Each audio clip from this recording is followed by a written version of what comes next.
Hello, my friends. I just wanted to drop some special bonus episodes into the feed that you probably have not heard unless you are a part or an early part of the Patreon for the Life Shift podcast. If you don't know, I do have a Patreon. It currently only has two tiers. One is a $3 a month tier just to support what I'm doing, helps cover production costs. And then there's a $5 tier, which will get you episodes early and just the, I guess, warm fuzzies for helping me out with the Life Shift podcast.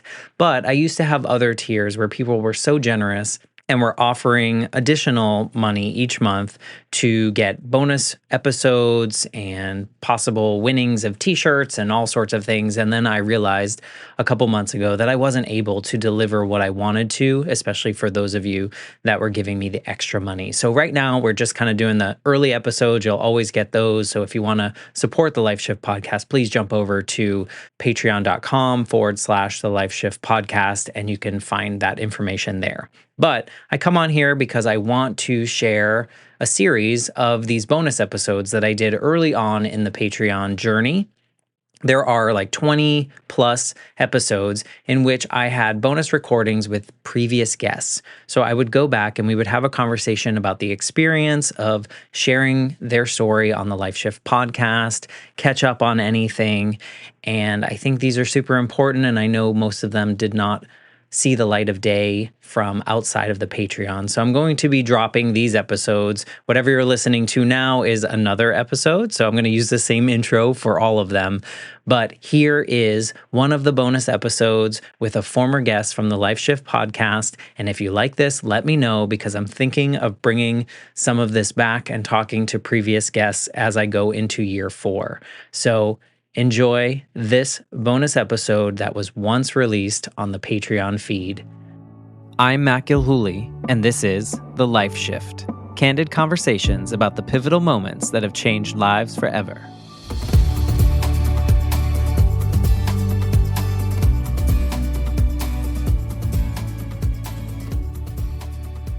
Hey, Diane. Hi.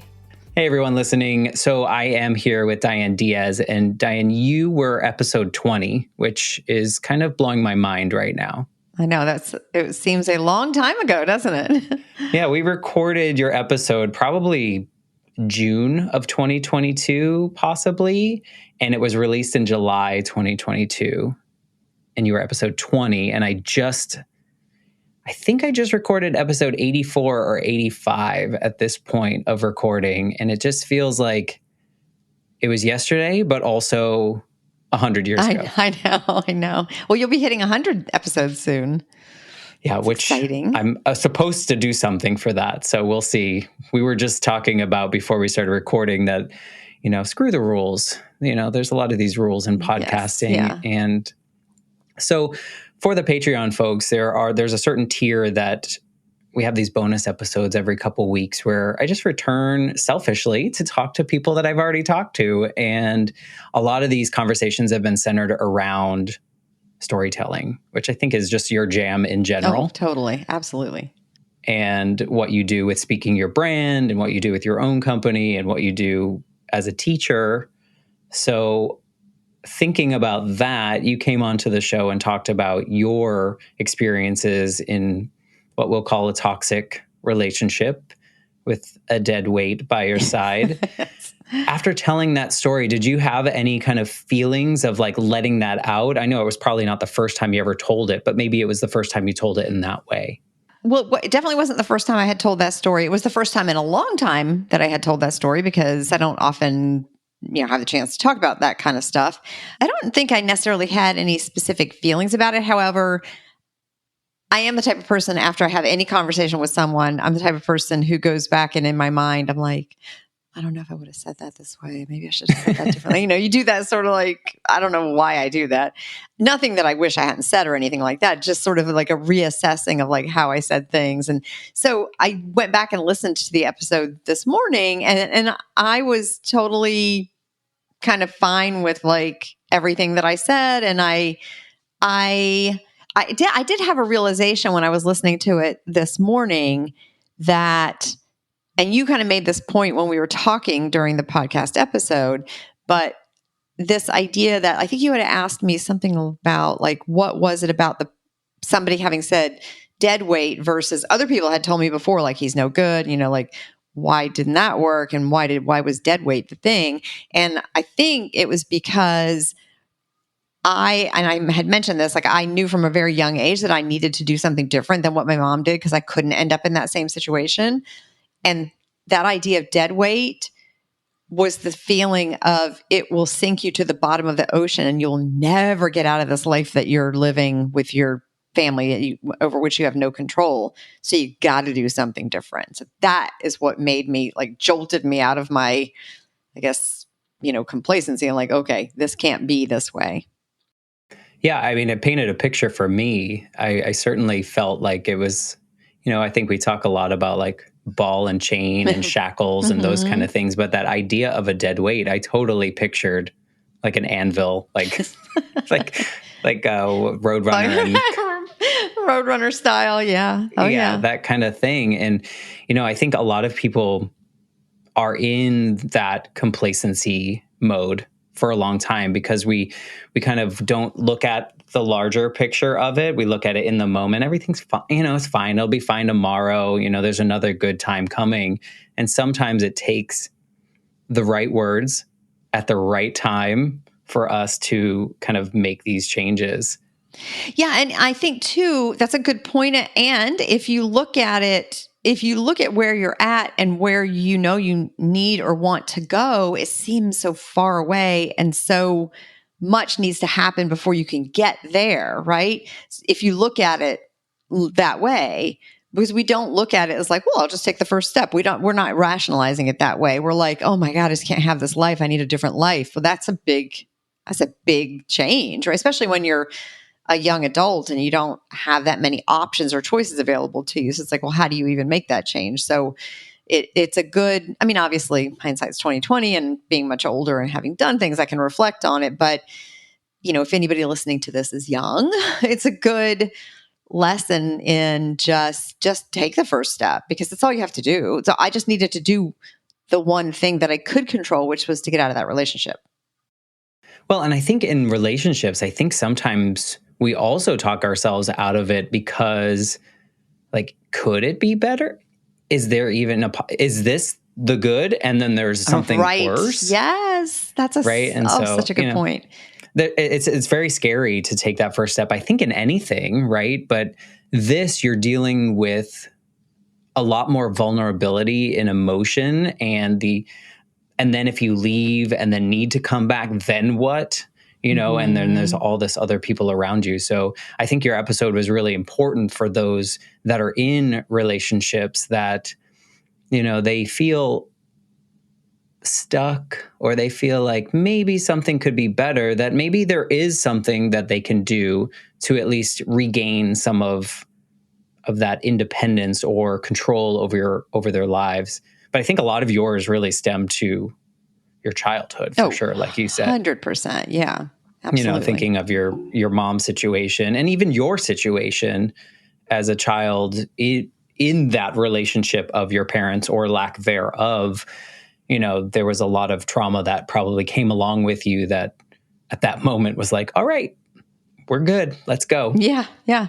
Yeah. It's funny how the trauma sort of directs you and then you get to a point. I mean, not everybody probably gets to this point, but I did. Like, you get to this point where you're like, yeah, okay, I got to do something else. This isn't, I can't, at the time, obviously I wasn't examining the trauma because I didn't even have that language or know that that's what was going on. But I certainly knew something had to change because it could not, I couldn't stay in that relationship and risk ending up like my mom. Did you before we had that conversation, did you always identify that conversation as your turning point or when you decided to kind of change your life or leave that individual? Probably not in those words, but that those two words, dead weight, stayed. I don't know, anytime, how there's like points in your life and certain memories that you'll remember over and over at different times, they'll pop into your head and it's just like a recurring memory. It's like you don't remember every single thing you did, but a couple of key things pop into your mind. That conversation would pop into my mind, I would just be thinking about college or something like, oh, and then I remember that conversation, right? So like, so those words Yeah. definitely did stay with me. The reason I ask that, and it's happened to me already in this show, but a lot of times I'll start coordinating with guests, and they'll be like, oh yeah, this happened in my life, like more of like, oh, I got a divorce, Mm-hmm. And so then I go back before we have the conversation, and I really challenge them to think of like, what was the specific trigger? Like, what was the thing that triggered you or triggered your life to really shift in that way? And a lot of people come back to me like, wow, like I never actually sat and reflected on these moments. Mm-hmm. And I say it happened to me because, when I launched a show, I was like, yeah, when my mom died, that like totally changed my life. And the more I have these conversations, of course, yes, that changed my life. But the moment was really when my dad sat me down and he had to tell me, because she had been dead for 5 hours and I was still living my life as that same person. Mm-hmm. And so that was like, through these conversations, I was like, well, I'm challenging people to think of the moment. And now I'm like, oh, okay, mine is not exactly what I thought it was either. So that's kind of where that question stemmed from. But I think there's a lot of value in reflecting what triggered us in a good way or a bad way. Yeah, no, I always find it interesting. I don't know if you have opinions on triggers. I mean, my only opinion on triggers is that they are real. So it's interesting because so speaking of triggers, is I was somewhere the other day with my boyfriend and I can't remember, we were doing something and then something came up and I said, or he said, oh, remember when you were a kid and you would like do this or that or whatever. We were at the grocery store. I don't even remember what it was. Oh, we were talking about the little things outside the grocery store that you put a coin in, like a little horse or whatever. And he still exist? No. So Okay. I mentioned something and he's like, oh, or the little horse or whatever. I'm like, yeah. And then I said to him, I don't like to think about things from childhood because they make me sad. Like even the good things, if I think about my childhood, I just get sad. So even just the conversation like that immediately triggers like sad feelings. Because I can't even, how some people say like, oh, I had some sad stuff in my childhood, but it was good. Like, I don't know if I would even say there was that much that was that great. So to think about my childhood just feels really sad, Yeah, I can see that. I don't remember my childhood, and it's probably trauma blockage of some sort. Yeah. But, looking back now in my 40s and thinking back to that moment and having the privilege to have conversations with people like you and really diving into like just the human experience and that, sometimes these really shitty moments make us who we are in a good way, right? Absolutely. There's a lot of value in the mistakes and the crap and the trauma that we went through. Not that we would wish that on anyone else or ourselves, but having the opportunity to kind of go back and think about it, it's very weird to be in this space and go, okay, well, maybe that had to happen. Yeah, no, I was thinking about that as I was re-listening to the episode because I'm holding space for both things. Like I wouldn't say I'm glad that happened because how could you be glad that happened? Like my childhood or that relationship, but at the same time, I guess I can say I'm thankful for what it made me into, not the anxious part of myself because I really could do without that. However, the part of me that is, first of all, the part of me that is empathetic about others who have been in similar situations or are in similar situations or any of those things. So that part I'm thankful that came from it. I'm also thankful that what came from it was how hardworking I am and how resilient I am and how introspective I am to try to dig into my own crap so that it doesn't continue to hurt me or other people. Right? Like, so those sorts of things that came from that situation, I'm thankful for. I'm not glad that situation happened to me, but I am glad for the lessons and the qualities that came from it. I agree 100%. I know for a fact that I would not be this version of me had my mom lived. I know for a fact that I would not have the relationship that I have with my father now had my mom lived. I know all these things. And Yes. so it's like being grateful for the experience despite the actual moments that were really terrible. But, I think it's very common. What I found is that a lot of people, especially people that have gone through trauma, Yeah. I have a lot of conversations with people that have gone through some kind of tragedy or something really tough in their life. And then I have the people that are just like triggered, like all internal shifts that are amazing. And I'm like, I don't understand. What does that mean? Yeah. But, Yeah. like when I talk to people that come from some kind of tragedy, in most cases, when I have that final question of like, what would you say to so-and-so? And I made you cry a little bit when I asked you, Yes. but what would you say to that person? And a lot of them, especially if that person was a little bit older, they would be like, I wouldn't say anything because there's nothing I could say. I would just give them a hug. I would just, because this experience turned them into me. And at this point in my life, I wouldn't want to change things. Yeah. That's a good observation. But it's fascinating, right? Because I think performatively in society, we're just got to show the pretty parts, got to show the successes, can't show the vulnerabilities. And saying something like that is it's counterintuitive to like what we've been taught to do growing up, right? Like admitting like something bad turned into something, I don't know. It's very odd to say. So it's an interesting experiment that I guess the Life Shift podcast is.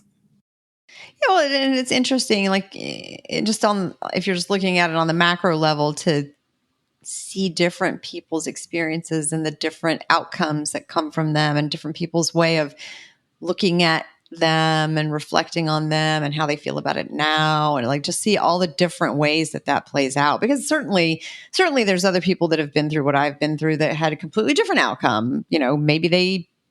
Maybe they, because I know for a fact, like, because my father was an alcoholic, when you're the child of an alcoholic, you have a higher chance of having an addiction.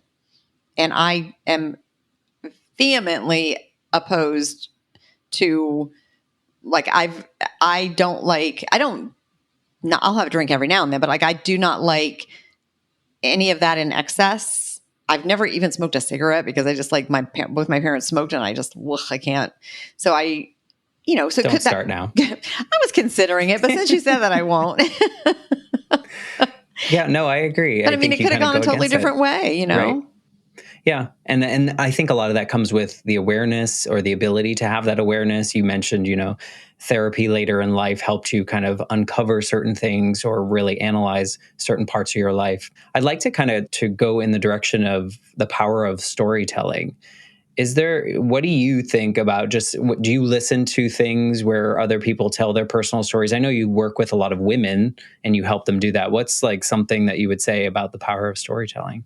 Oh my gosh. I hear women's stories all the time because of the nature of the work that I do, working with women to create their talks. And often that involves telling their stories.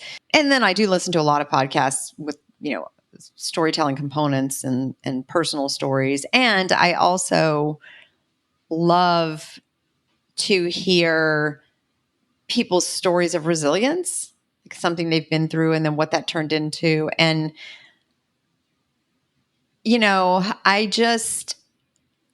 there's just something about hearing a story that helps an audience, even if they didn't have the exact same experience, they can always resonate with some element of the story and feel the feeling that you want them to feel, and just, identify with where you're coming from. And then not only does it change the audience, but then it ends up changing the storyteller as well.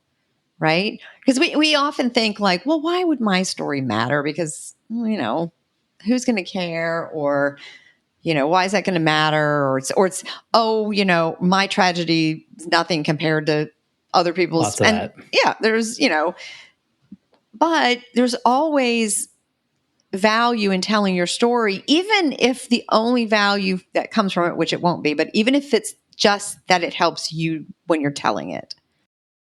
Yeah.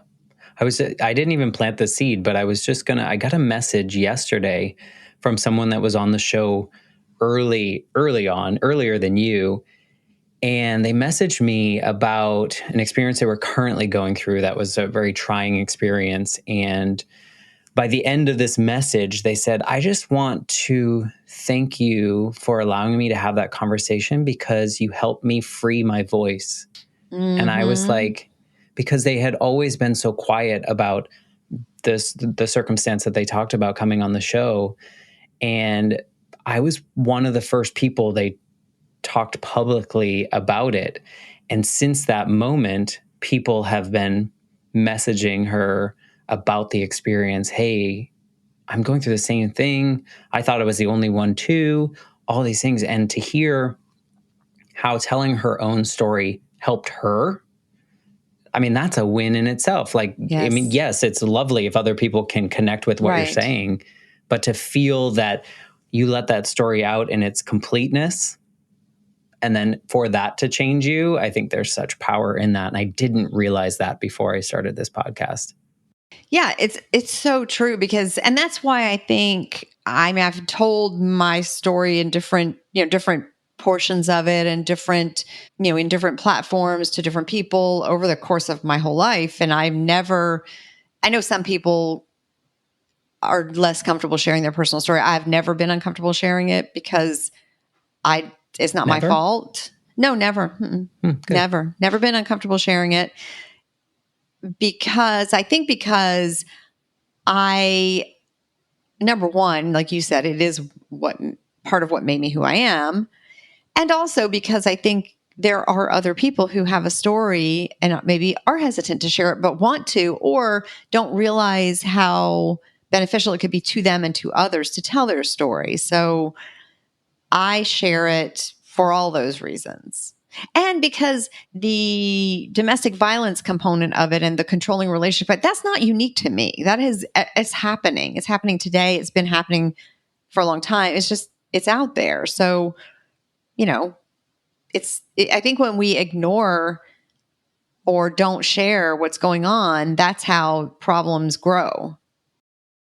Right. And we introduce shame because no one's talking about it. So the more that we talk about it, and you're setting examples for others, whether that's your intention or not, is that this is safe. Like we need to talk about these situations because not everything is sunshine and rainbows every day. In fact, a lot of the time it's not. Right. And those are probably the moments that we all can relate to the most when we share those, and not I got a promotion or these other things that we were conditioned to believe that other people wanted to hear about us. When, like you say, you could not even have the same experience, but something in someone's story can stick with you. I've even had moments where someone will reach out to me on social media and they'll be like, I just listened to this episode, and when so-and-so said this, and I was like, that was the part? Right. Like, yeah, you never know. You never know. It's the same thing. Like, had your friend use different words that day, and you heard, maybe the whole situation would have changed. And, so you never know what words, what things will hit you at the right moment and trigger that change. Yes. So I think there's a lot of importance of just continuing to share our story. Absolutely. When you work with these women with Speaking Your Brand, do you see a physical transformation when people share their story for the first time? Yes. And sometimes it's just, like you said, like relief of just being able to tell the story. A lot of times it's just increased confidence, right? In knowing that their story matters, or just confidence in who they are because of what they've gone through. And even if the story isn't anything traumatic, just a story of how they got to where they are, it just builds their confidence in themselves. And I think I often get the sense that they feel like they're helping other people too by telling the story. So maybe some woman is trying to work towards some goal, and hearing this other woman's story helps them feel a little bit more powerful, or a little bit more like they can do it, or they have control. Yeah. Mm-hmm. Well, it's even in your situation, it's possible. You can get out of it. You're not stuck.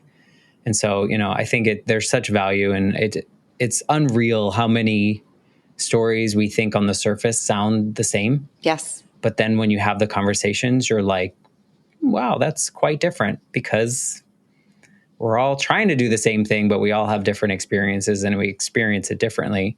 I actually had a conversation with someone who early on too, who lost his mother as a child. I was like, oh my God, I totally know what you're going to say. Like, I totally get it.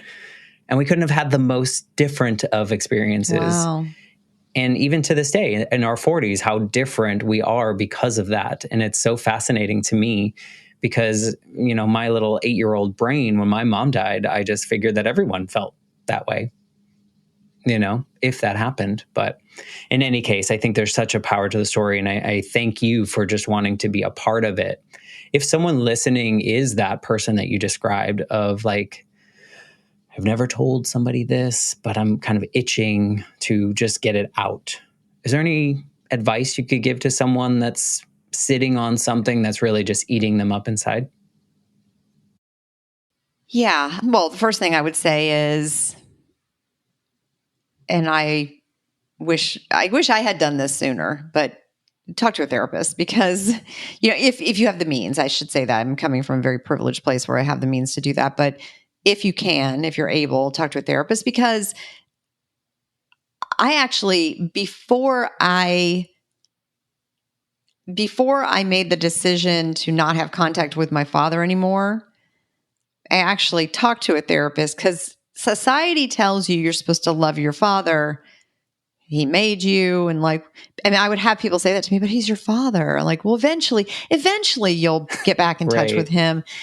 And I thought, God, am I crazy? Like, why is there something wrong with me that I don't feel that way? And so when I talked to a therapist, she said to me, no, I can see why you wouldn't want to be in touch with him. And that's totally okay. She said, you do not have to be in touch with your father just because you come from his DNA. You don't have to have a relationship with your father. And if you decide to, that's fine. And if you never decide to, also fine. So I was like, oh, okay. I just needed a third party person to tell me that that's okay, because I was like, is it me? What's wrong with me? So the first thing I would say is to talk to a therapist, because it's very helpful. Just like when we work with clients, having a third party to validate how you're thinking about something or feeling about something is so helpful. And that's what the therapist can do, is to validate how you're feeling, to make you feel like you're not crazy. And then that sort of unlocks a new way of looking at it, because you can set aside all those thoughts of like, is it me? Am I not looking at this right? Why do I feel like everybody's telling me this, but I don't feel that way? Blah, blah, blah. You can just set that aside. And now you can look at it in the way that's truly a fit for yourself, Yeah. I mean, therapy. If you have the means, therapy is always recommended, I think, and finding the right therapist. So going through the process and making sure that you find one that feels right. Because, it took me like 5 people to find the one that worked for me. So I think there's importance in that. I also think, in my opinion, if you have something in you that you need to get out, even just say it out loud in front of a mirror. Mm-hmm.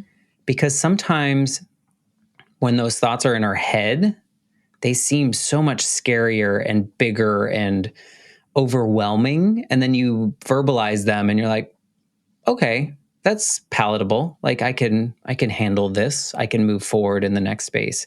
And so I always think that like, just get it out in some way, but ideally therapy for sure. And then, sharing with people that you feel will hold the space for you.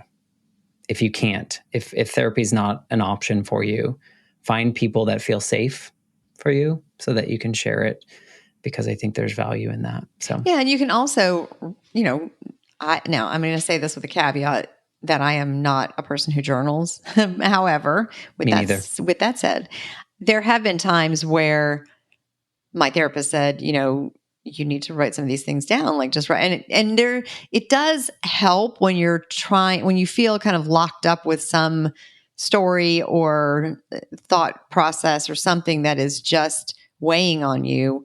And even if all you do is write it down and then burn it or throw it away, it's still getting it out is helpful.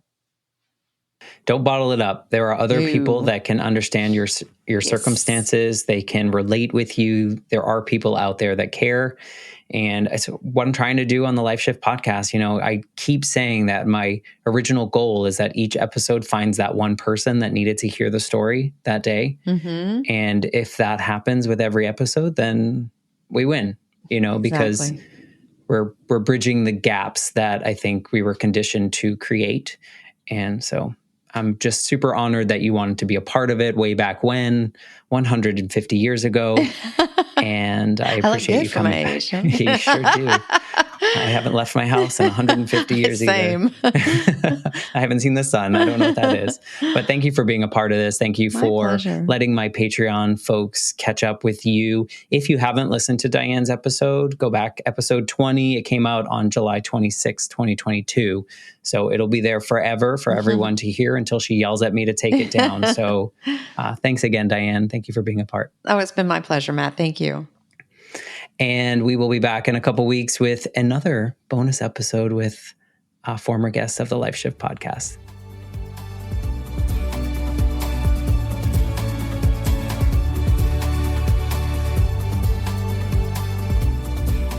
For more information, please visit www.thelifeshiftpodcast.com.